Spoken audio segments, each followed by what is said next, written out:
Tiang sing bingung mikir pados arto hanya untuk urusan dunia mawon, kula jamin atine tambah peteng, uripe mboten kinten tenang senajan duwe akeh.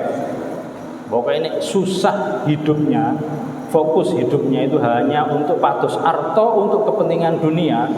Uripe mboten kinten tenang, tambah sugih, tambah bingung. Tambah kata artone, tambah mikir iki piye carane dhuwitku gak ilang kok. Nah, mergi napa? Dheweke susah mikir dunia hanya untuk kepentingan dunia saja, mboten untuk kepentingan akhirat. Ananging jenengan kok susah mikir akhirat, tambah marem atine, tambah tenang uripe. Senajan gak pate duwe dhuwit, tapi uripe tenang, santai.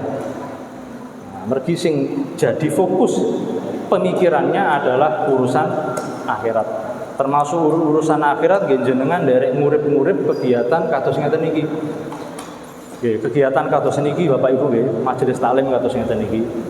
Sing penting boten sing nyekelemik mawon. Sing penting jenengan sing ndugi. Masane kula saged ngaji, nah boten ten tiyange. Lah kaya gendeng anyaran. Wah didungkas Mas Habib digona menur iki, ngoceh karepe dhewe. Artosipun pripun? Dados majelis taklim niku sing termasuk penting nggih sing hadir. Senajan wonten tiyang alim, tapi nek mboten wonten sing nderek ngaji wis dadi apa? Nah, jadi jenengan nggih penting.